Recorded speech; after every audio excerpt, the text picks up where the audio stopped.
श्रोताओं को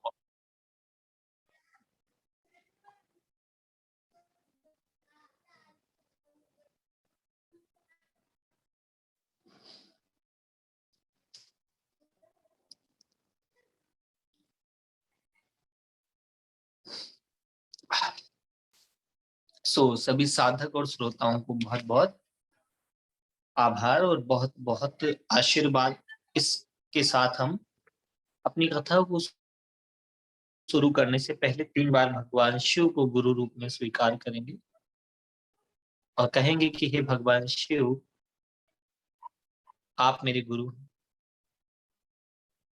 मैं आपका शिष्य हूँ। आप मेरे गुरु हैं, मैं आपका शिष्य हूँ। आप मेरे गुरु हैं, मैं आपका शिष्य हूँ। मुझ शिष्य पर दया करे, मेरे मन मंदिर में विराजमान होकर उसे शिव में, ज्योतिर्मय और ज्ञान में बना दे। मैं आपको साक्षी बनाकर शिव पुराण का श्रवण, मनन और ध्यान करने जा रहा हूँ। माँ भगवती मेरे हृदय में विराजमान होकर उसे शक्ति में, श्री में और समृद्धि में बना दे। समस्त ऋषि देवगण मेरे हृदय में विराजमान होकर उसे भक्ति में बना दे। इस भावना के साथ हम अपनी कथा शुरू करेंगे। सबसे पहले ध्यान कर ले, क्योंकि बिना ध्यान के ज्ञान कोई सार्थक नहीं है। जिस प्रकार सुंदर कपड़ों के साथ साथ शरीर भी स्वस्थ और अच्छा होना चाहिए, उसी तरीके से ज्ञान के साथ ध्यान का होना बहुत आवश्यक है। भगवान शिव को संज्ञा अगर ज्ञान में दी जाती है तो ध्यान भी उनसे ही उत्पन्न हुआ है। अगर ध्यान का हमें पहला कोई चित्र, पहला कोई विकल्प मिला है तो भगवान शिव के द्वारा ही मिला है। उनके शिवत्व रूप में ध्यान का हमें पता चला है कि ध्यान करने के लिए पद्मासन लगाते हैं। पद्मासन में ध्यान लगाए कौन है? वीराने में तपता जोगी कौन है? नाद न कोई तारा, डमरू कभी कबारा, अधमूंदी आंखों से सब देख रहा संसारा। उस अनंत ईश्वर का हम हृदय में ध्यान करें। आंख बंद करके सभी लोग हृदय में उस ज्योति स्वरूप, शिव स्वरूप, ओंकार स्वरूप ईश्वर का ध्यान करेंगे गुरु रूप में। ओम ब्रह्मानंदम परम सुखदम केवलम ज्ञान मूर्तिम द्वंद्वातीतम गगन सदृशम तत्वमस्यादि लक्ष्यम एकम नित्यम विमलमचलम सर्वधी साक्षिभूतम भावातीतम त्रिगुणरहितम सद्गुरुम तम नमामि। अखंडानंद बोधाय शिष्य संताप हारिणे सच्चिदानंद रूपाय तस्मै श्री गुरुवे नमः। तस्मै श्री गुरुवे नमः।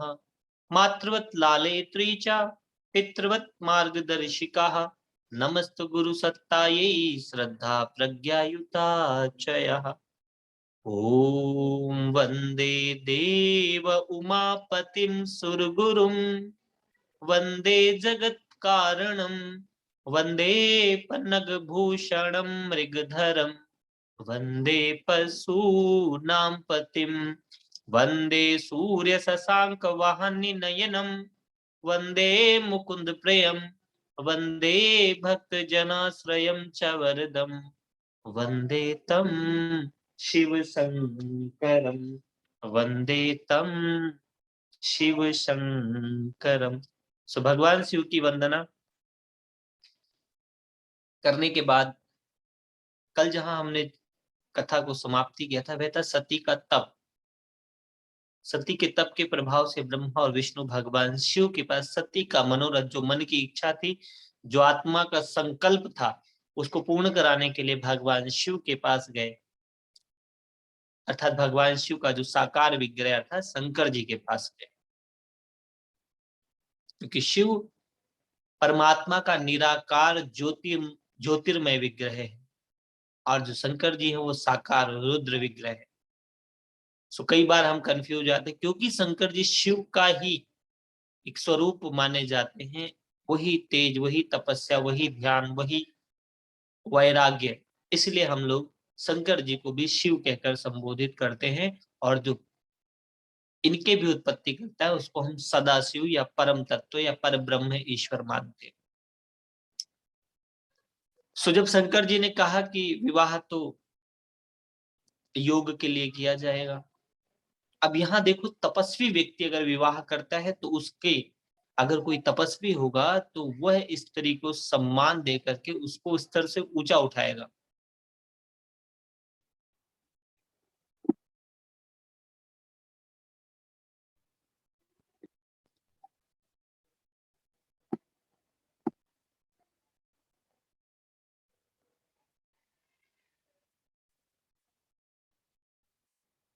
और अगर कोई साधारण व्यक्ति होगा, यहाँ योगी जो है वह अपनी संगिनी भी योगिनी के रूप में चाहता है, उसका भोग भी योग युक्त होता है। सो ब्रह्मा जी ने कहा कि सोच रहे हैं जैसा आपका संकल्प है, सती का भी वैसा ही संकल्प है, और ये तो पूर्व निश्चित है कि आपका और सती का विवाह हो जाना चाहिए।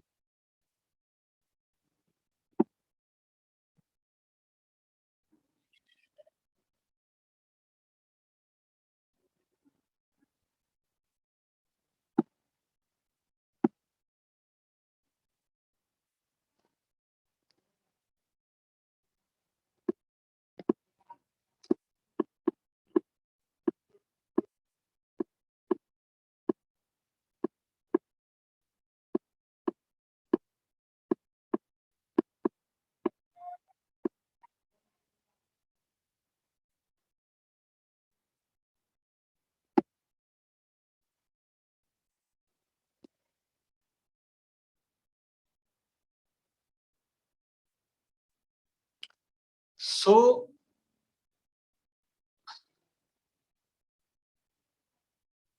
शिव और सती का विवाह हो गया, मां सती कैलाश पर गई। अब तक जहां सिर्फ वैराग्य था, जो सिर्फ पर्वत था, अब उस पर्वत पर एक गृहस्थ स्थापित हुआ। मां सती के जाने से वहां रस, वहां रंग, 9 रसों की उत्पत्ति हुई कैलाश पर। मनुष्य जीवन में 9 रसों का बहुत महत्व है। हमारी सारी भागदौड़ उन 9 रसों के अंदर ही है, और उन्हीं 9 रसों से नाट्य शास्त्र की रचना हुई, नाटक। इसीलिए हमारे भगवान शिव को नट नागर भी कहते हैं। जो अलग अलग प्रकार के पार्ट, अलग अलग तरीके के रोल करे उसको नट कहते हैं। और नट नृत्य को भी कहते हैं, नृतक को भी कहते हैं, जो नृत्य कला, संगीत कला, वहां से उत्पत्ति हुई भगवान शिव के माध्यम से। इसलिए उनको बोलते हैं कला निधान बंधुरा, सुफ्रत जगत धुरंधरा। अर्थात जो योगी भी और भोगी भी समस्त कलाओं को जानते हैं, और सारी कलाओं से पार, कलातीत, कलातीत कल्याण कालपंतकारी, सदा सज्जनानंद दाता पुरारी। तुम आप सती के जाने के बाद वहां नाट्य शास्त्र की भी रचना हुई, 9 रसों की रचना हुई। आप लोग कहते हैं लोग अपना दुख बार बार सुनाते हैं, क्यों सुनाते हैं? क्योंकि उसमें रस आता है, कारुण्य। हम कोई क्रिया जो भी कुछ कर रहे हैं, हम उसके पीछे रस है। इसीलिए ईश्वर को कहते हैं रसो वैश्य, अर्थात जिसमें रस निकले, जिससे सब रसों की उत्पत्ति हुई हो। तो हमारे जीवन में भी उन 9 रसों का बहुत बड़ा महत्व है। कारुण्य है, श्रृंगार है, श्रृंगार रस की उत्पत्ति हुई। क्यों? क्योंकि मां सती वहां गई। तो जब जब शक्ति शिव के साथ जाती है, तब तब सृष्टि के अंदर एक अलग प्रकार का सौंदर्य, एक अलग प्रकार की खुशी, और एक अलग प्रकार की दिव्यता, भव्यता उत्पन्न होती है। कैलाश पर हो गई। मनुष्य जीवन में भी जब शक्ति और शिव दोनों एकत्रित होते हैं, अर्थात आत्मा और शरीर दोनों एक साथ मिलन करते हैं, तब जीवन में आनंद और परम आनंद की क्रियाएं होती है। लेकिन गृहस्थ आश्रम का एक और भी पक्ष है।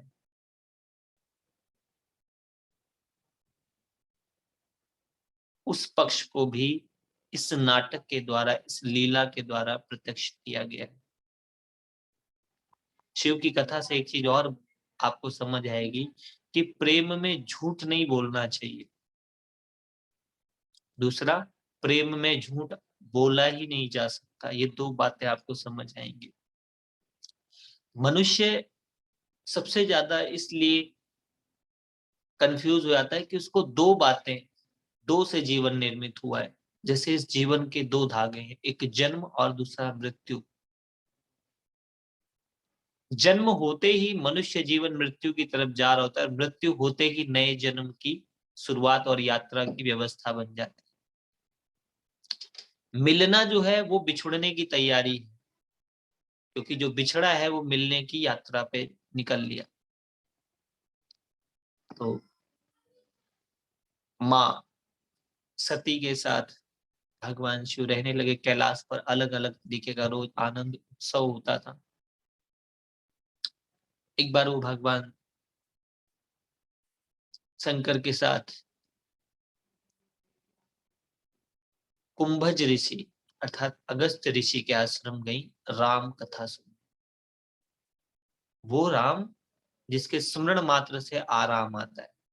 कल मुझसे किसी ने पूछा था कि राम, भगवान शिव तो राम नाम का जप करते हैं।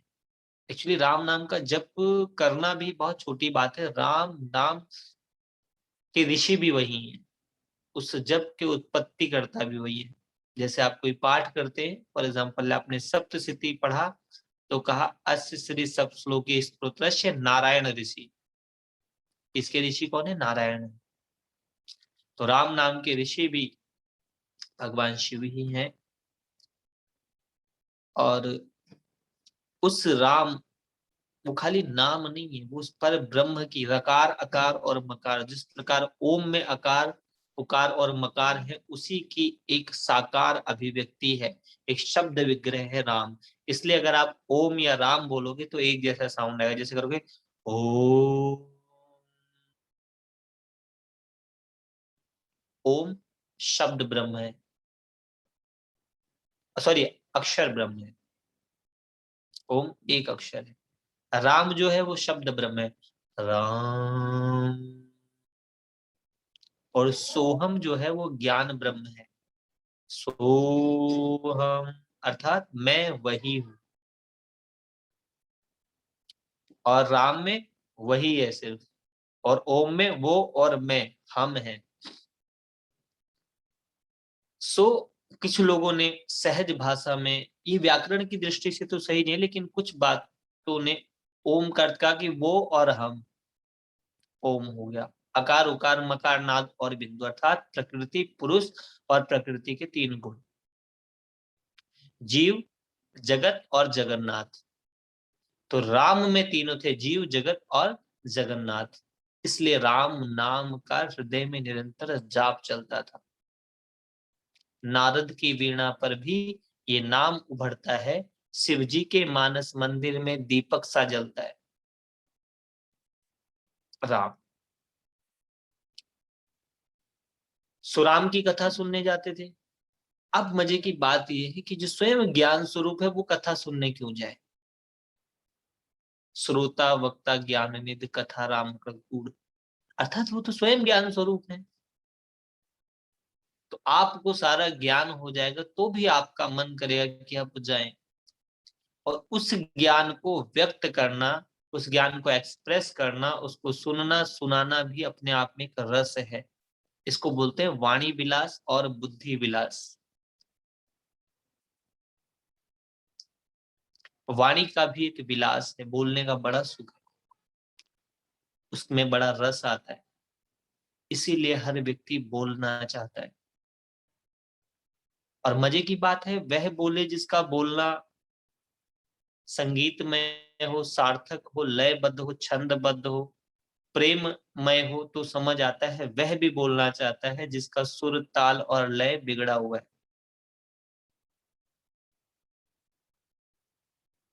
एक बार हमारे एक मित्र थे, वेदों पे उन्हें मुझसे कुछ चर्चा करनी थी। उन्होंने हमें फोन किया और कहा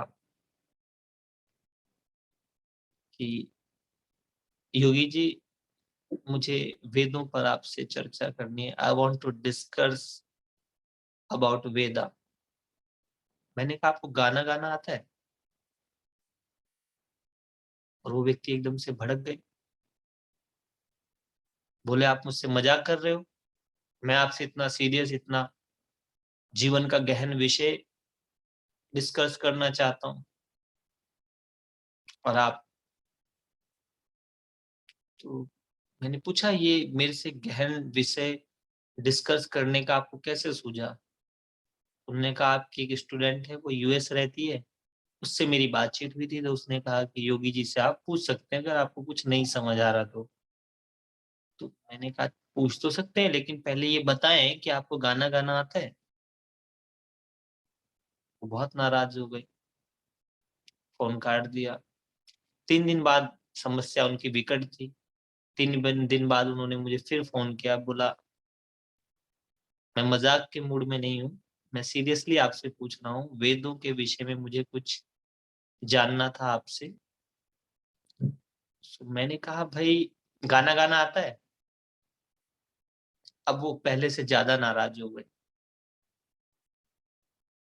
उन्होंने अपनी पत्नी से डिस्कस किया, उनकी पत्नी भी डॉक्टरेट करी हुई थी, पीएचडी थी। तो उसने कहा या तो ये व्यक्ति बिल्कुल मूर्ख है जो आपसे ऐसा बोल रहा है, और या ये व्यक्ति बहुत ज्यादा ज्ञानी है तब आपसे ऐसी बातें कर रहा है। और दोनों ही सूरत में आप ये बता क्यों नहीं देते कि आपको गाना गाना आता है कि नहीं आता? उस व्यक्ति ने बोला नहीं आता।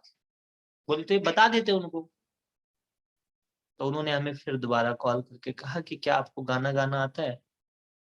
मतलब मैंने उनसे फिर उन्होंने जब कॉल की तो मैंने यही पूछा गाना गाना आता है? बोला नहीं आता। मैंने तो सीख लो थोड़ा सा गाना, फिर बात करेंगे। उसके बाद लगभग 1 हफ्ते बाद एक दिन उस व्यक्ति ने मुझे रात को फोन किया, बहुत आनंदित, बहुत खुश, बहुत मतलब एक बच्चे की तरह सरल हो करके उसने मुझे फोन किया और बोला विशाल जी आज मैं बहुत खुश हूँ।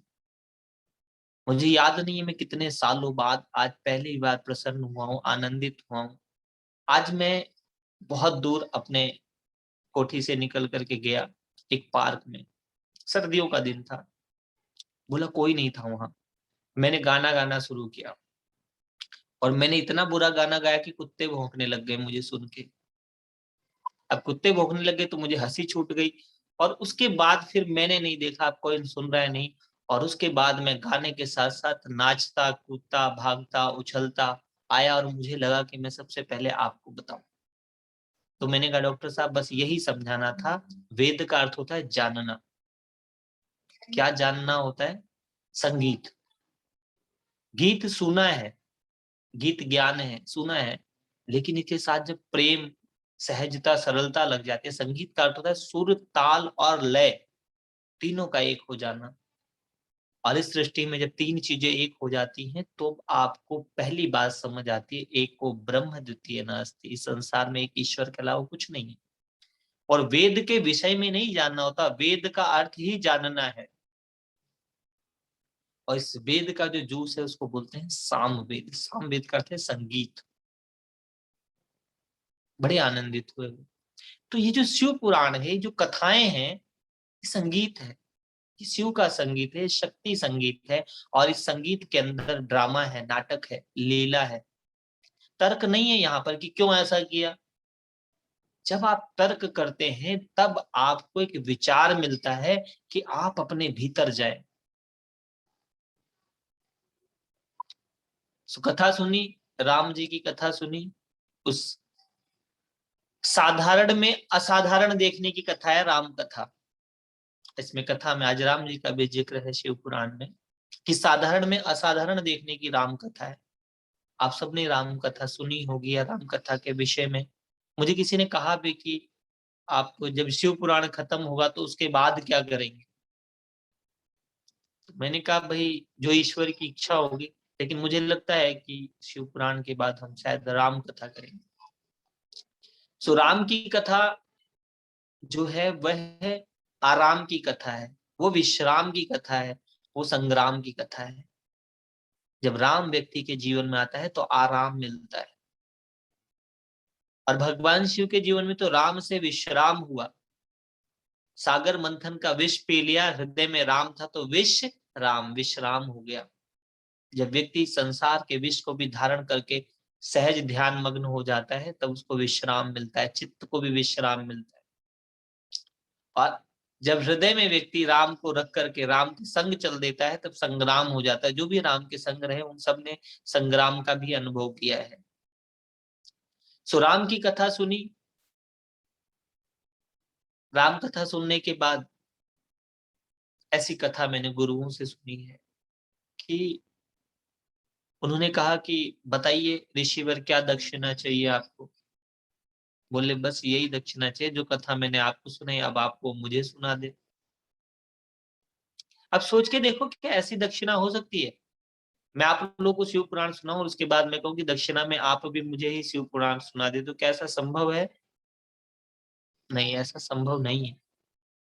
लेकिन भगवान शिव के लिए संभव था, क्योंकि वह स्वयं विशुद्ध ज्ञान देह है। सुनाने वाला भी जानता था कि जब ये सुनाएंगे तो कुछ और रूप निकलेगा। अर्थात जैसे एक ही गाने पर कई बार नृत्य करके उसको नए नए रूपों से व्यक्त किया जाता है, उसी प्रकार एक ही कथा में नया नया मंथन करके नई नई चीजें निकालना, यह कथा का एक रूप और प्रारूप है। इन कथाओं के माध्यम से आपको नई नई बातें बताई जाती है और नया ही जीवन का स्रोत है। जीवन नवीन है, नया है। नवीनता हमें पसंद है। हम प्रतिक्षण एक श्वास छोड़ करके एक नई श्वास ग्रहण करते हैं। हर क्षण अगले क्षण में नया है। इस संसार की ये भी अद्भुत कथा है। सो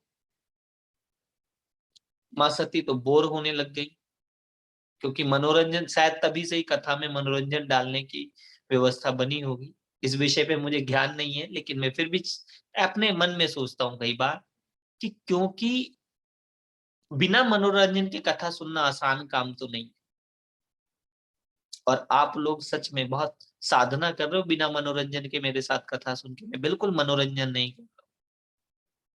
एक बार मुझे किसी ने कहा था कि विशाल जी आप कथा को इतना सीरियस सुनाते हो। मैं नहीं, सीरियस भी नहीं सुनाते भाई, सहज सुनाते हैं, सरल सुनाते हैं, सीरियस तो नहीं सुनाते, बच्चे की तरह सुनाते हैं।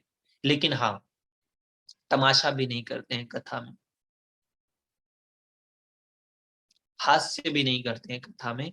कथा में मनोरंजन से अधिक ज्ञान के ऊपर ही अपना ध्यान रखते हैं। सो मनोरंजन ना हुआ होगा, माँ सती वहां से आई और कथा में उनका ध्यान नहीं था।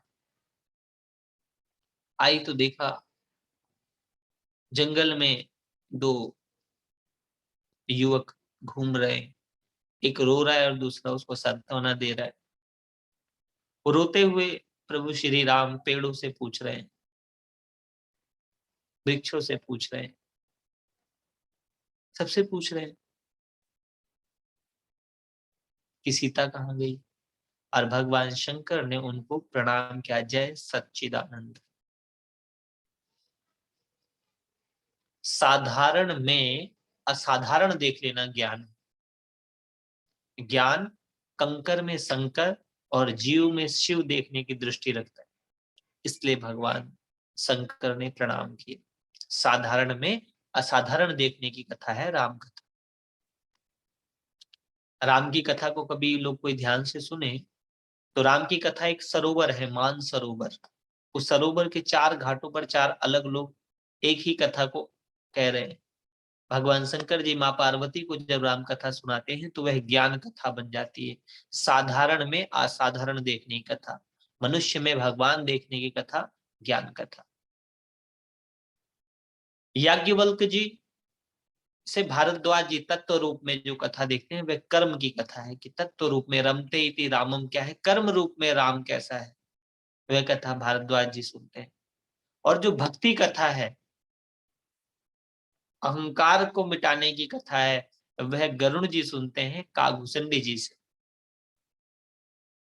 कौवा छोटा है वह, जाति से भी कर्म से भी, और गरुण राजा है। तो भक्ति ऊंचे व्यक्ति को भी नीचे झुकना सिखाती है, समर्पण करना सिखाती है, अहंकार का तिरोहन कराती है, बड़े से छोटा होना, लघुत्तम होना, ज्ञान महत्तम होना, शून्य का विराट हो जाना ज्ञान कथा है, और विराट का शून्य हो जाना भक्ति कथा है। और ये एक ही कथा है, तीसरा घाट। और चौथा जो घाट है वह है प्रेम कथा। तुलसी स्वांत सुखाए, तुलसी जी अपने मन को, अपने हृदय को, अपने अंतकरण के सुख के लिए राम की कथा अपने मन को सुना रहे, एक ही कथा। सो जो ज्ञान है वो चार रूपों में है। एक जगह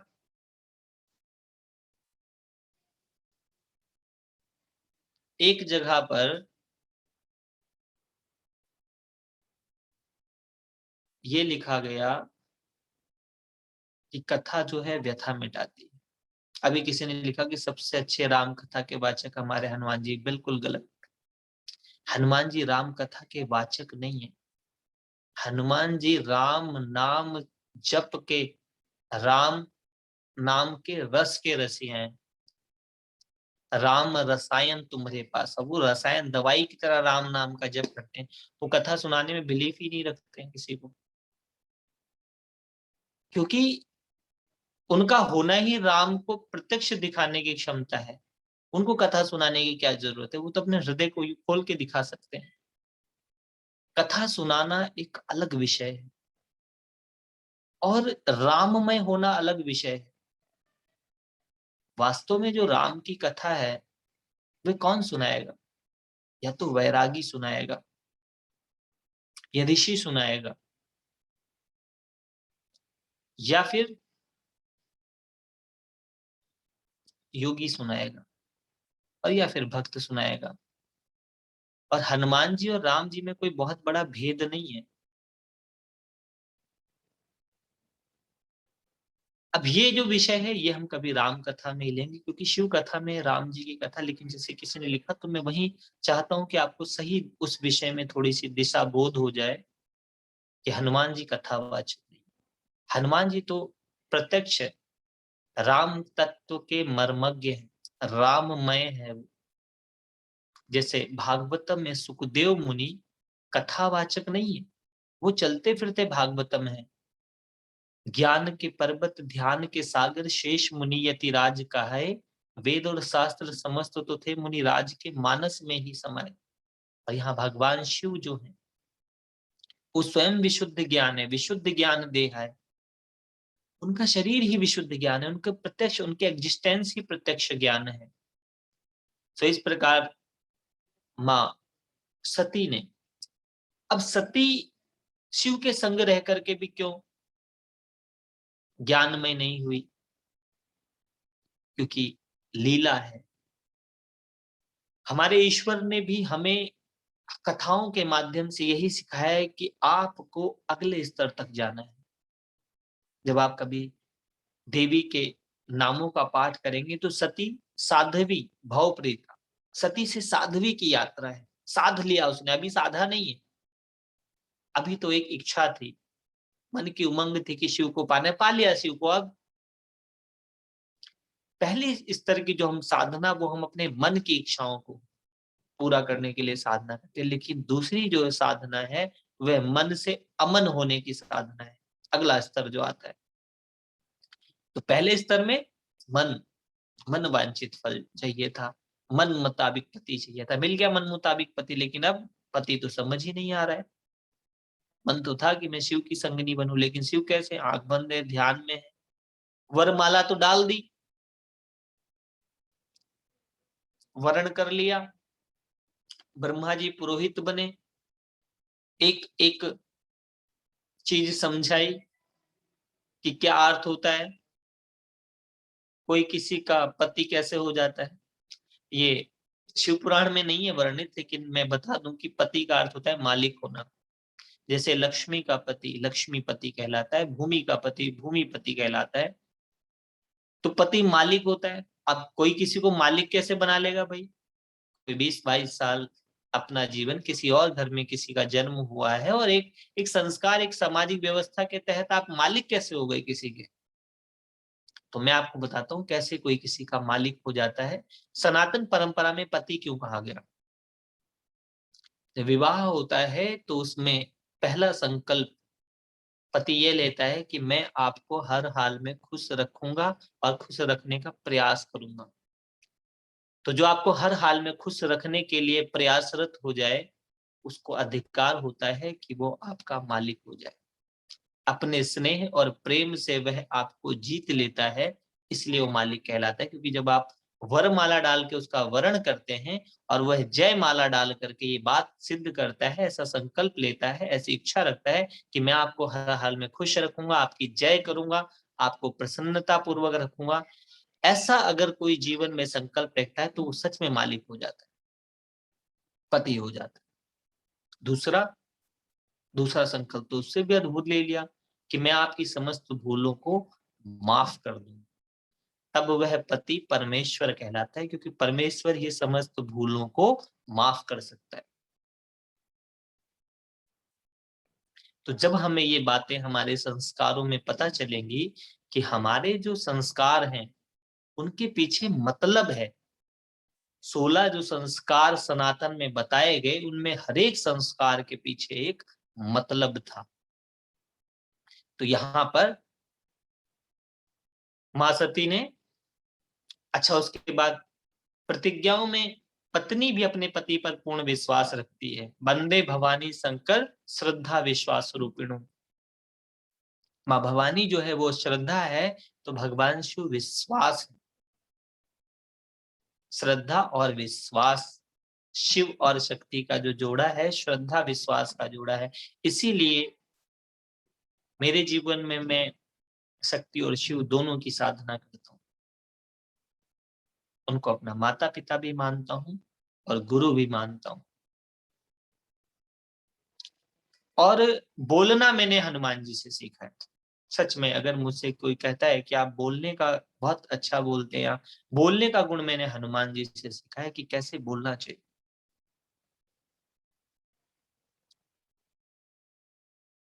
मेरी कुछ जॉब ऐसी थी किसी जमाने में, जब मैं सिर्फ मुझे बातें करनी होती थी, मार्केटिंग का काम था। ज्ञान में तो हम बाद में आए। ज्ञान में आने का रीजन भी ये था कि बहुत सारी अच्छी अच्छी कथा बनती है, वो भी कि मैं ही बता रहा था कि भाई जीवन में हमारा विश्वास जो है वह तो काम में है, और श्रद्धा जो है वो राम में है। अगर श्रद्धा विश्वास एक जगह आ जाए तो बात बन जाए। तो सुनने वालों ने हमसे पूछ लिया, तो फिर आपकी श्रद्धा राम में क्यों नहीं है, या श्रद्धा अगर राम में है तो विश्वास भी राम में कर लो। तो ऐसे करके व्यवस्था बनी इस मार्ग पर आने की, और उस मार्ग पे जाने की भी एक व्यवस्था बनी थी। तो यहाँ पर जो हनुमान जी से, अगर किसी को सच में बोलना सीखना है तो हनुमान जी से सीखें। ज्ञानी नाम अग्रगण्यम, ज्ञानियों में सबसे आगे। आर्ट ऑफ टॉकिंग, रामायण के एक बहुत सुंदर से वृत्तांत से। क्योंकि अच्छा मैं आप लोगों को एक चीज और बता दूं, कथा में जो दृष्टांत आते हैं, ये ऐसा नहीं है कि कई लोगों को ऐसा था कि अरे ये शिव पुराण में यहाँ की बात कहाँ से आ गई। तो मैं आपको बताता हूँ, ये है सब शिव के पुराण की ही बात है। शिव का जो पुराण है, जो पूर्णता है, उसके दृष्टांत, ये समस्त पुराण एक ही पुराण से है। तो जब हनुमान जी रावण जी के सामने जाते हैं, और बड़ा सुंदर, मतलब मैंने जो समझा कि जब उनको कहता है कि भाई किसके दम पे तूने मेरे बेटे को मार दिया, हनुमान जी कितने अच्छे से बोलते हैं कि खायो फल प्रभु लागी भूखा। अर्थात दूसरे को रेस्पेक्ट देना, दूसरे को अप्रिशिएट करना, दूसरे को सम्मान देना, आर्ट ऑफ टॉकिंग बोलने की कला में सबसे महत्वपूर्ण है। और पति पत्नी को भी ये चाहिए कि दूसरे को सम्मान दे, उसको बड़ा माने या बड़ा महसूस कराएं। खायो फल प्रभु लागी भूखा, मेरे को भूख लगी थी इसलिए मैंने फल खा लिया। और कपि स्वभाव ते तूर्यों रूखा, अर्थात मैं बंदर, थोड़ा मेरा जो स्वभाव है, अपने आप को छोटा दिखा रहे हैं और दूसरे को बड़ा दिखा रहे हैं। और जिन मोहि मारे तिन में मारे, जिसने मुझे मारने आए थे उनको ही मारा है बस। और तापर बांधे तनय तुम्हारे, देखो फिर भी तुम्हारा बेटा बांध के लिया है। अर्थात क्या सरलता है, क्या वाक चातुर्य है, शब्दों की कितनी शालीनता है। तो ये सब कैसे आता है? ये सब जप से आता है। जब व्यक्ति जप और ध्यान करता है, उसके वाक, उसके शब्द अद्भुत हो जाते हैं। तो भगवान शंकर जी ने प्रणाम किया, मां सती ने प्रणाम नहीं किया। शंकर जी से बोले कि ये कैसे भगवान हो सकते हैं, ये तो रो रहे हैं। एक्चुअली हम लोग भी कई बार लीलावश किसी घटनाक्रम को देख करके उसका पूर्ण ज्ञान, पूर्ण अनुभव करना चाहते हैं, जजमेंट देना चाहते हैं। एक क्षण में आप किसी को जज नहीं कर सकते। एक दृश्य में तो अभी आप खुद को ही नहीं जानते हो पूर्णता से। अगर आप अपने आप को ही एनालाइज करो तो आप अनेक रोल एक साथ ही प्ले कर रहे हो। एक लड़का होता है, वो एक घर में किसी का भाई है, किसी का पिता है, किसी का बेटा है, किसी का दामाद है, किसी, इतने सारे चरित्रों में एक व्यक्ति है। तो आप उसको एक ही कैसे हो, नहीं ये तो पति है, नहीं ये किसी का पति है, किसी का बेटा है। एक व्यक्ति अनेक चरित्रों में रहता है। उसी प्रकार ईश्वर की अनंत लीलाएं हैं। उस असाधारण को, उस अव्यक्त को समझने के लिए आपको ज्ञान, ध्यान और सारी चीजें चाहिए। जब आपके पास ज्ञान होगा, ध्यान होगा, तब आपको वो दृष्टि मिलेगी जिससे आप सत्य देख पाओगे। कथा का एक ही काम है कि आपकी अंतर्दृष्टि खोलना। अंतर के पट खोल देख ले, ईश्वर पास मिलेगा। हर प्राणी में परमेश्वर का ही वास मिलेगा। लेकिन कब? जब अंतर के पट खुलेंगे। जब तक अंतर के पट ना खुले तो, इस पे एक बहुत प्यारी कहानी है तुलसीदास जी की। तुलसीदास जी रामायण लिख रहे थे, उनको लग रहा था कि मैं लिख रहा हूँ। पहली बात तो कर्तापन का जो बोध है वो अहंकार है। आप करते नहीं, आपसे होता है। यही पुराण बता रहे हैं कि प्रकृति के 3 गुणों के अधीन सारी मानवता है, और इस गुणों से ऊपर जो है वह गुणातीत ईश्वर है। सो तुलसीदास जी ने रामायण लिखी कि भी सिया राम में सब जग जानी। ऐसा वो सोच रहे थे, तो जा रहे थे, तो रास्ते में एक बच्चे ने बोला, बाबा उधर मत जाओ, एक बैल है। अरे बोले चुप करो, सिया राम में सब जग जानी, उसमें भी तो मेरा राम है। गए, बैल ले उठा के पटक दिया, चोट लग गई। वापिस आए मंदिर में कि ये लाइन गलत लिख गई। जैसे मिटाने गए, हनुमान जी ने हाथ पकड़ लिया, बोले भाई क्या कर रहे हो? अरे बोला ये गलत है, सिया राम में सब जग नहीं है, उसने बैल ने मुझे उठाकर फेंक दिया। बोला उससे पहले उस बच्चे में राम नहीं दिखा तुम्हें, जिसने तुम्हें कहा बाबा उधर मत जाओ? तो कई बार हमारे मन को एक हिस्सा पता होता है और एक हिस्सा नहीं पता होता है, अर्थात अधूरा होता है। और अधूरा ही व्यक्ति तुरंत प्रतिक्रिया करता है, रेस्पॉन्स नहीं देता। रिएक्ट और रेस्पॉन्स के बीच का जो अंतर है, वो अधूरे होने का और पूरे होने का ही है। सो अभी माँ सती ने साधना की है, लेकिन उस स्तर की नहीं की। अपने उस पूर्ण उस शक्ति स्वरूप को जाना नहीं है पूरी तरीके से, या जागृत नहीं किया है। क्योंकि भगवान भी अगर इस संसार में आ जाएं तो उनको भी अपनी चेतना को जागृत करके, क्योंकि वो आया ही असाधारण, इस संसार में साधारण का ही तो अनुभव करने आया है। मनुष्य बनकर भी ईश्वर आया इस दुनिया में, इस धरा में, और उसने ये अपने मनुष्य को शिक्षा दी कि वह दोबारा ईश्वर होने की यात्रा कर सकता है। इसीलिए मैं कहता हूं कि ईश्वर के 3 पुत्र, देव, दानव और मानव। और ये जो मनुष्य है, ये दानव भी हो सकता है और देव भी हो सकता है। मानव को होने के लिए इसको बहुत साधना, बहुत तप करते हैं। मानव रहना बहुत बड़ा तप है, बहुत बड़ी बात है। सो माँ सती के मन का जो संशय था, उन्होंने कहा भगवान मुझे संशय है। तो उन्होंने कहा जाके परीक्षा ले लो। अर्थात अगर आपको डाउट है तो उसको आप एग्जामिन कर लो, उसका टेस्ट कर लो। अब यहाँ एक बात समझने की है कि टेस्ट लेने से पहले, किसी की परीक्षा लेने से पहले आप ये तो देख लो कि आप उसकी परीक्षा के अधिकारी हैं या नहीं। आप परीक्षा उसकी ले सकते हैं जो आपसे कम है, आप उसकी परीक्षा नहीं कर सकते जो आपसे अधिक है।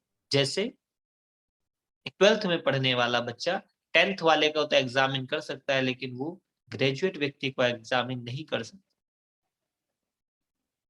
और दूसरा कि जब आप परीक्षा की बात करते हैं तो अगर आपके साथ आपके श्रेष्ठ, आपके गुरुजन, आपसे बड़े, जिनको आपने बड़ा माना है, आप उनकी बात पर विश्वास नहीं कर रहे और आप व्यक्तिगत चीजों को एनालाइज करना चाहते हैं, तो फिर आपको उसके परिणाम भी, उसके पीछे जो लगेगा वह भी झेलना चाहिए पड़ेगा, चाहे कोई भी हो। ये कथाएं हमें सिखाती हैं।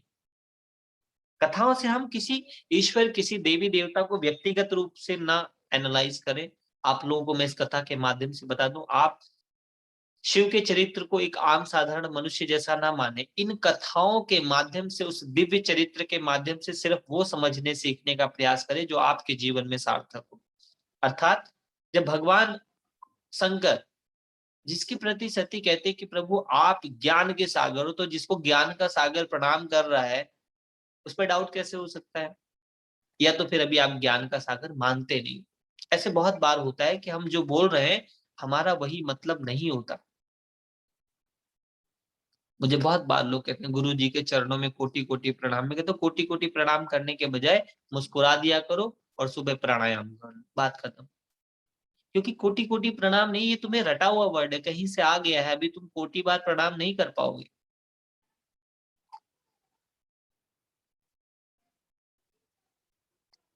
कोटि को प्रकार भी बोलते हैं, करोड़ भी बोलते हैं। तो आप मुझे अलग अलग प्रकार के प्रणाम नहीं कर पाओगे। आप सिर्फ शाब्दिक प्रणाम करो, और वह भी आपकी आत्मा, आपके हृदय से नहीं निकला है, मानसिक प्रणाम है, वो भी एक रटा हुआ, एक बहुत कैजुअल सा प्रणाम है। सुमा सती परीक्षा लेने गई भगवान राम की, और जब आप परीक्षा लेने जाते हैं तो आपकी स्वयं की भी परीक्षा हो जाती है कई बार। क्योंकि संसार में दो प्रकार के लोग प्रश्न पूछते हैं। एक वह जो नहीं जानते हैं, जो नहीं जानते हैं वे जिज्ञासा बस पूछते हैं। और एक वह जो परीक्षा करना चाहते हैं, अहंकार पोषित करना चाहते हैं, अपने ये सिद्ध करना चाहते हैं कि हम भी जानते हैं। और एक तीसरा भी प्रकार है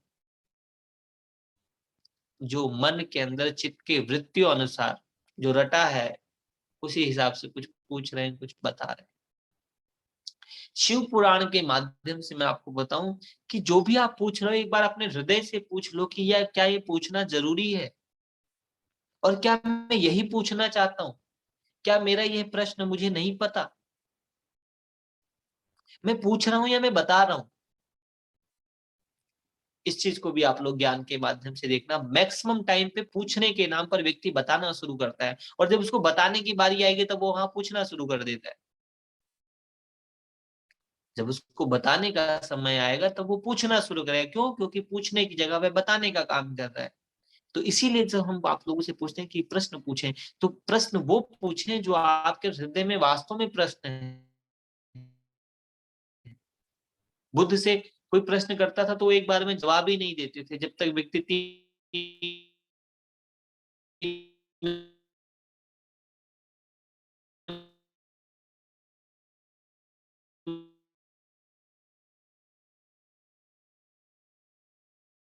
बार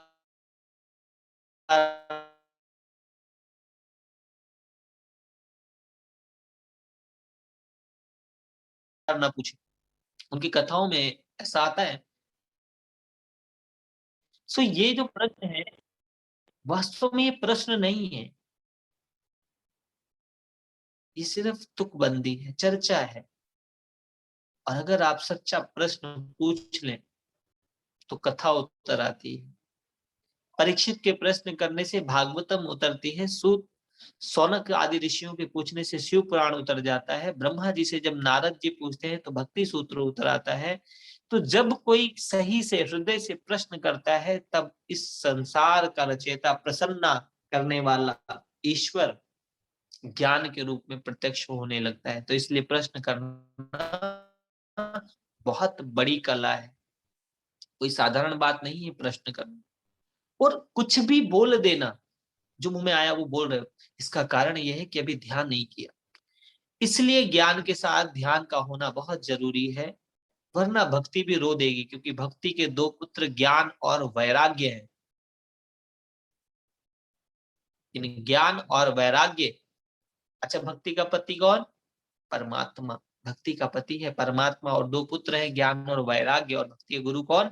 नारद जी। नारद, जिसका कहा रद्द नहीं होता, वह है नारद। और भक्ति का पोता कौन? विवेक। अर्थात ज्ञान और वैराग्य से क्या पैदा हुआ? विवेक पैदा हुआ, संयम पैदा हुआ। ज्ञान वैराग्य के भी दो बच्चे हैं, एक विवेक और एक संयम। सो जब आपके भीतर ज्ञान आएगा तब आपको यह विवेक भी आएगा कि मुझे क्या बोलना है, कब बोलना है और कैसे बोलना है। और जो मैं पूछ रहा हूं क्या वास्तव में वह मेरा प्रश्न है?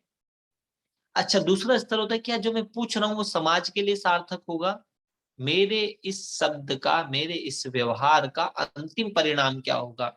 जब कोई व्यक्ति इतना सोचने लगता है, इतना विवेक से कार्य करता है, तब उसको ज्ञानी कहा जाता है। सो भगवान शंकर ने कहा कि जाइए आप परीक्षा ले लीजिए, आपको अगर मेरी बात पे समझ नहीं आ रही, ट्रस्ट नहीं है तो। अच्छा, जो सिद्ध गुरु होता है वो आपको समझाने के लिए मेहनत नहीं करता। मेरे गुरु जी कहा करते थे, जिस बात में जोर होता है उसको सिद्ध करने के लिए जोर नहीं लगाना पड़ता। सत्य को सिद्ध नहीं करना चाहिए, सत्य स्वतः सिद्ध, स्वयं सिद्ध है। सत्य बताया, बात खत्म। अब वो स्वतः सिद्ध होगा। अगर सत्य को भी सिद्ध करने में जोर, तो झूठ को साबित करने में लगाना पड़ता है, सत्य को नहीं। सत्य तो स्वतः सिद्ध है, स्वयं सिद्ध है। तो मां सती गई और राम जी के आगे आगे चलने लगी। अब यहाँ लक्ष्मण जी योगी हैं, राम जी ज्ञानी है, लक्ष्मण जी योगी हैं। लक्ष्मण जी ने कहा कि भाई सीता माता तो नहीं है, लेकिन योगी है इसलिए कुछ बोल नहीं रहे, क्योंकि योगी जानता है उसे कब बोलना है और कब नहीं बोलना है, उसका अधिकार क्षेत्र है या नहीं। वो जानते हैं मेरे श्रेष्ठ हैं, मेरे ज्येष्ठ हैं, वो राम का ही डिपार्टमेंट है, मेरी जरूरत नहीं है। और राम जी ने प्रश्न किया, विपिन अकेल फिरहु के हेतु, कहो मात कहाँ वृष केतु। कि मैंने रामायण की ऋचा बोल दी, चौपाई बोल दी।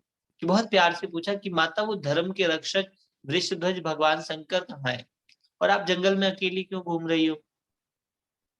विपिन अकेले फिरहु के हेतु, कहो मात कहाँ वृष केतु।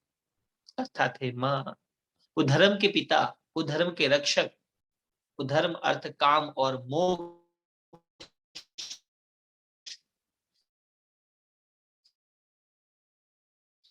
चारों मनोरथों के ऊपर जो है अपना वैभव उनको दिखाया, अपना प्रभाव दिखाया। अब यहाँ देखिए कुछ लोग ना प्रभाव से समझते हैं, स्वभाव से नहीं समझते। और जिस दिन आप स्वभाव से समझने लोगे उस दिन जीवन में आनंद, शांति और प्रेम आएगा। और जिस दिन आप किसी के प्रभाव से प्रभावित होकर बातों को समझोगे, तब तक आपकी जागृति नहीं होगी, तब तक आपकी परीक्षाएं और बढ़ जाएंगी। भगवान राम के प्रभाव से प्रभावित हो गए, जहां देखे वहां अनेकों राम, अनेकों सीताएं, अनेकों ऐसा वैभव देखा राम का, और घबरा कर आंख बंद कर ली। देखा तो वहां कोई था ही नहीं। अर्थात जो वो निराकार है, वो साकार भी है और आकार भी है। ईश्वर तीन रूपों में, निराकार, आकार और साकार, और एक और स्थिति पे कह सकते हैं सर्वाकार। सो शंकर जी ने पूछा कि भाई कैसा रहा, कैसे परीक्षा ली? तो उन्होंने कहा, कछु ना परीक्षा लीन गोसाई, कीन प्रणाम तुम्हारे न सुनाई। कि कोई परीक्षा नहीं ली, तुम्हारी तरह ही प्रणाम किया। अब यहाँ पर जो है कुछ आचार्यों का मत है कि मां सती ने झूठ का आश्रय लिया। कहा, कछु न परीक्षा लीन गुसाई, कीन प्रणाम तुम्हारे न सुनाई। लेकिन कुछ आचार्य ऐसा कहते हैं कि क्योंकि शब्दों के दो अर्थ निकलते हैं, मैं आपको यहाँ बताता ना कि किसी चीज के दो मतलब निकलते हैं। तो इसका एक अर्थ है कछु ना परीक्षा लीन गोसाई। गोसाई मालिक को बोलते हैं, ईश्वर को बोलते हैं, बड़े को भी बोलते हैं। तो उन्होंने कहा कि उन्होंने मेरी कोई परीक्षा नहीं ली, कीन प्रणाम तुम्हें नसनाई, जैसे तुमको प्रणाम किया था ऐसे मुझको भी प्रणाम कर दिया।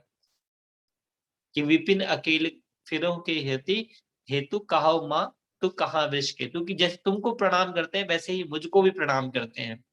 और दूसरा, हाँ ये सच बात है, सती माँ सीता का ही रूप बनाकर गई थी, ये देखने के लिए कि व्यक्ति जिस चीज की जिसके लिए आतुर है, जिसके लिए रो रहा है, उसको देख करके एक क्षण में उछल पड़ेगा, नाचने लगेगा, और ईश्वर होगा तो मुझे मेरे असली रूप से पहचान लेगा। तो ईश्वर तत्व जो है वह आपको शरीर से नहीं, आपके आत्मिक स्वभाव से पहचानता है। अगर आपको ईश्वर तक पहुंचना है तो आपको शरीर से अपने आत्मिक स्वभाव को जागृत करना होगा। शिव पुराण की कथा यही सिखा रही है, बिल्कुल सत्य है ये है कथा, यही है कथा कि माँ सती माँ सीता का वेश बनाकर गई थी। अब यहाँ पर शंकर जी ने आंख बंद करी, तब शंकर देखे हूं धरी ध्याना, उमा चरित्र तुरंत सब जाना। ध्यान लगाकर देखा। अब यहाँ मैं आपको इस कथा से ध्यान को बहुत प्रमोट करना चाहता हूँ। मैं चाहता हूँ आप सभी लोग ध्यान करें, ध्यान करें अपने भीतर, अपने अंतकरण में निरंतर ईश्वर का ध्यान करना चाहिए। जब समय मिले तभी 2 क्षण ध्यान कर लो, आंख बंद करो, हृदय में देखो, भगवान शिव को बिठाया है, ये चले गए। क्योंकि हम रोज भगवान शिव को कहते हैं ना कि अपने मेरे मन मंदिर में विराजमान हो, घूम घूम के देख लिया करो विराजमान है या कैलाश तो नहीं चले गए कहीं। बार बार अपने हृदय में भगवान का सिमरन, दर्शन और ध्यान करते रहना चाहिए। तब शंकर देखो उधर ध्याना, उमा चरित्र तुरंत सब जाना। ध्यान रखिया और सब जान लिया कि इन्होंने कैसा भेष बनाया था, कैसा रूप बनाया था, और उस वेश का भी उन्होंने सम्मान किया और माता के रूप में उनको मान लिया। शिव संकल्प किन मन माही, यही तन सती भेंट अब नहीं, ये इस शरीर से तो भेंट नहीं होगी मेरी। तो योग जो है वो उसके हर कर्म का परिणाम एक अद्भुत ही होता है। यहां पर एक चीज और समझिए, right is right and wrong is absolutely right.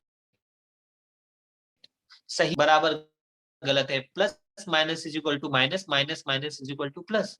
जब चित्त सही और गलत में दुविधा में फंसता है तब वो परीक्षाओं में कष्ट में आ जाता है। अगर उसको नहीं पता हो तो भी ठीक है और पता हो तो भी ठीक है। अब पता भी नहीं है भी और नहीं भी है, ये जो दुविधा वाला चित्त है ये गड़बड़ करता है। सो माँ सती गई, उसके बाद माँ सती कैलाश पे गई और भगवान शंकर ध्यान मग्न हो गए। उसके बाद ध्यान में चले गए। ध्यान में चले गए तो माँ सती समझ तो गई कि भीतर में कुछ है। यहाँ पर एक एनबीसी का कॉन्सेप्ट भी समझे हम, नॉन वर्बल कम्युनिकेशन। भगवान शंकर ने कुछ कहा नहीं है लेकिन फिर भी कह दिया है। तो बिना शब्दों के भी कहा जाता है, आपकी वाइब्रेशन, आपके भाव, आपका ऑरा भी कह देता है। इसलिए अगर आप अपने अंतकरण से जैसा दूसरे के लिए सोच रहे हैं उसकी वाइब्रेशन जाती है। सो अपने अंतकरण का ध्यान हमेशा रखें, हमेशा करें। और एक क्षण के लिए सभी लोग आंख बंद कर लें,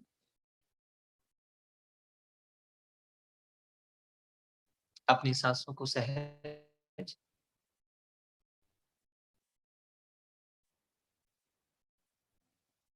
शांत कर लें, अपनी श्वासों को सुने, अपनी श्वासों को जाने, अपनी सांसों को महसूस करें और अपनी श्वासों पर ओमकार का जप करें। ओ, ओ,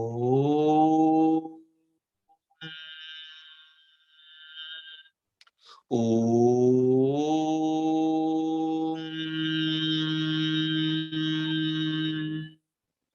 ओम,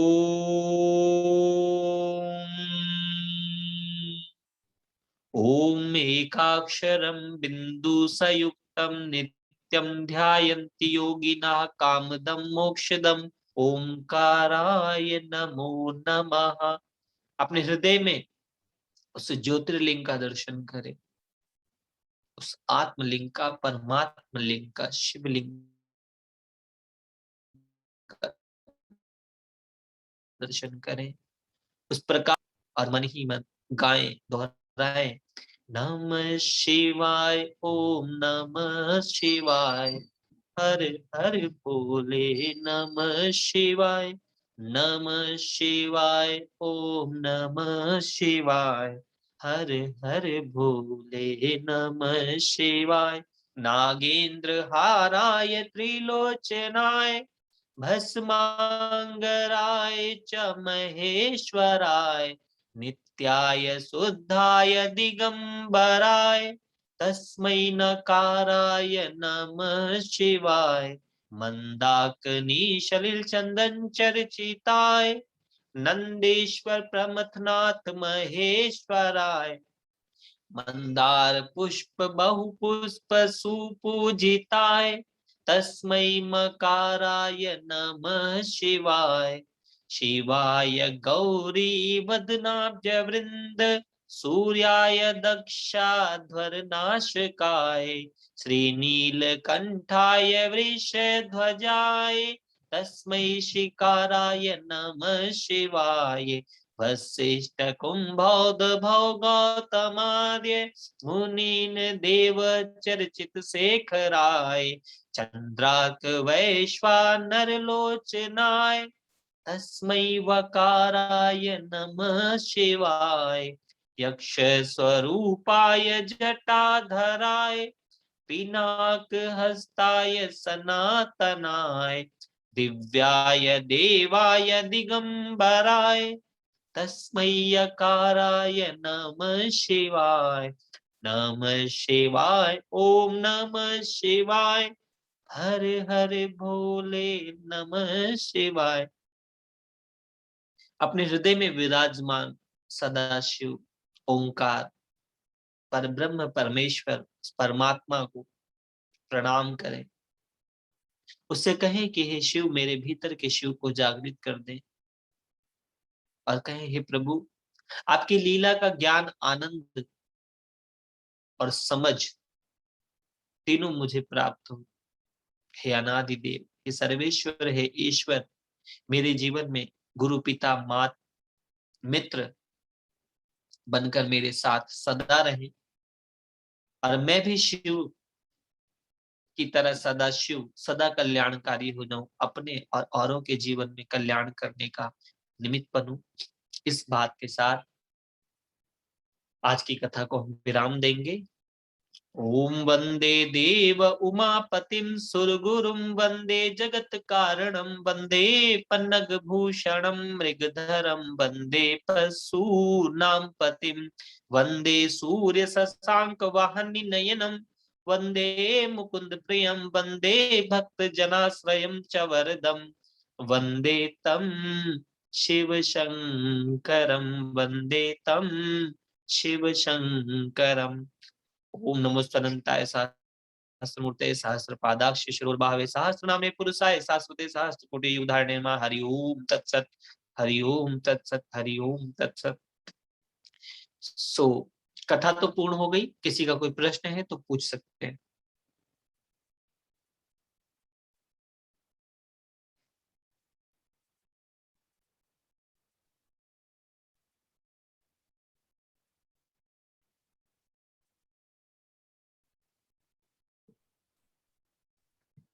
किसी का कोई प्रश्न है? विशाल जी, हाँ मुझे जी। थोड़ा सा कॉन्सेप्ट क्लियर नहीं हुआ। आपने बताया शिवलिंग और शंकर, मैंने आज पहली बार ही सुना है। थोड़ा सा मुझे बताएंगे, ये अलग अलग होते हैं? हाँ, ईश्वर के 3 स्वरूप हैं। हमने 2 दिन पहले भी ये कथा भी आई थी। और अच्छा जी। एक ईश्वर का स्वरूप है निराकार।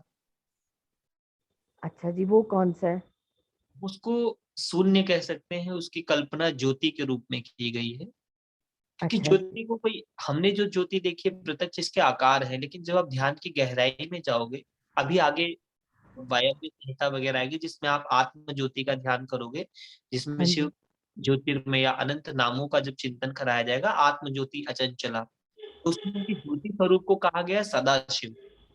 अच्छा जी, अच्छा जी। उनका एक आकारी स्वरूप है, आकारी जो प्रकाश के रूप में उत्पन्न हुए, जिसे ब्रह्मा और विष्णु के बीच में रुद्र के रूप में, ब्रह्मा विष्णु शंकर के आगे जिस प्रकाश और जिस ज्योतिर्लिंग रूप में प्रकट हुए, वह जी, आकारी रूप का मतलब एक अच्छा, आकार दिखा उनका, एक लाइट दिखी, प्रकाश का भी एक आकार बन गया। अब आकार निराकार में तो कोई आकार नहीं है, शून्य है। निराकार। फिर जी, एक आकार बना, ये ज्योतिर्लिंग प्रतीक है आकार का, कि ईश्वर एक ज्योतिर्लिंग है, एक मंडल की तरह है, अच्छा। ब्रह्मांड की तरह। जो ब्रह्मांड है ना, लिंग रूप ही है, जी, ऐसा जी, जी, शास्त्रों का वचन है। और फिर एक उनका बिल्कुल साकार ऐसा रूप बना देवताओं वाला, तो जो उनका देव रूप है उसमें वह रुद्र में शंकर के रूप में, क्योंकि जो लीलाएं हैं वह एक एक कैरेक्टर में, एक चरित्र में, एक रूप में आकर ही हो सकती है। जी, शिवलिंग भी जी, नहीं, ये प्रतीक है। जी। अच्छा, शिवलिंग प्रतीक है हाँ, प्रतीक है ये। और और महादेव इसकी ने खुद पूजा भी दिया है, ये प्रतीक बहुत भी। ज्यादा नहीं समझाया कि आप लोग, क्योंकि मैं चाहता हूँ आप लोग अब कर्म कांड से थोड़ा सा ऊपर उठ जाएं, जी, क्योंकि जी, जी, हर बिल्कुल चीज में ना ठीक। थोड़ा सा अपडेट होना चाहिए। कि हम जी, लोग कई बार हम कर्म कांड में इतना जग जाते हैं कि उसका जो इसेंस है, जो उसका मैसेज है, तत्व जो है वो मिस रह जाता है। जी, जी, जी, हाँ। ये जो आप लोगों के सहयोग से जो कथा हो रही है, इसका माध्यम भी यही है कि हम कहानियों में इतने उलझे हैं कि हम कहानियों के पीछे का उद्देश्य नहीं समझ पाए। और जी, इसी बिल्कुल ठीक। सनातन या हिंदुज्म जो है वो संकीर्ण हो गया, व्यक्ति की समझ में नहीं आ रहा है कि ये क्या मतलब है। कि वो जो जी, चरित्र कैरेक्टर बनाए हैं ऋषियों ने, ये काल्पनिक भी हो सकता है, ऐसा नहीं है कि ऐसा कोई यथार्थ हिस्ट्री तो नहीं हो सकती है, लेकिन जो भी कल्पना है वो कितने उच्च स्तर की है। तो जी, ये भगवान शिव का जो हम लोग शिवलिंग पूजते हैं, ये प्रतीक चिन्ह मात्र है। इस चिन्ह के साथ भी अगर पूरे भाव और पूरे व्यवस्था से व्यक्ति की पूजन कराए कोई आचार्य, तो आपके भीतर ईश्वर के प्रति प्रेम पैदा हो जाता है। जी, और जो जी, निराकार स्वरूप है वह ध्यान के माध्यम से आपको प्राप्त होगा। उसकी जो साधना है, आगे की जो वायव्य संहिता है, जिसमें सारे ऋषि मुनियों को ध्यान की विद्याएं सिखाई जाती है। अभी जो पहला स्तर है, ये ज्ञान और भक्तिमय है। जी, कि हर जगह पर एक भक्ति रूप दिखाया है, कि एक ही इच्छा है ईश्वर को प्राप्त करने। किसकी इच्छा है? माँ जगत अम्बा की। जगत अम्बा कौन है? जो शिव का ही स्वरूप है, जो शिव से उत्पन्न हुई, शिव का आधा भाग। तो उसकी इच्छा कैसे? इसी प्रकार हम अपनी ही इच्छा निर्मित करते हैं इस संसार का अनुभव करने के लिए, जैसे ईश्वर ने करी थी। ठीक जी, है? जी, जी। बहुत शुक्रिया, आपको क्लियर थैंक यू। हुआ? हाँ जी, हाँ जी, थैंक यू विशाल जी। और अगर नहीं भी हुआ है तो आप चिंता ना करें, क्योंकि इतनी जल्दी क्लियर भी नहीं होना चाहिए। थोड़ा रास्ते समझ, हाँ जी, हाँ जी, में कोई बहुत ज्यादा सुख नहीं है, बिल्कुल ठीक कह रहे हैं आप, तो एकदम यात्रा ही से। पूर्ण हो जाएगी। ठीक है जी। कल के भी मेरे 1-2 डाउट है, वो फिर कभी क्लियर कर लूँगी। नहीं, हाँ, आप रोज एक डाउट रखें। एक्चुअली डाउट के हिसाब से ही लोगों को भी दिशा मिलती है। प्रश्न सार्थक होना चाहिए। ऐसा, जी, ये सही में डाउट है, सबका डाउट है। मैं खुद बहुत डाउट में रहता था इन बातों को लेकर के।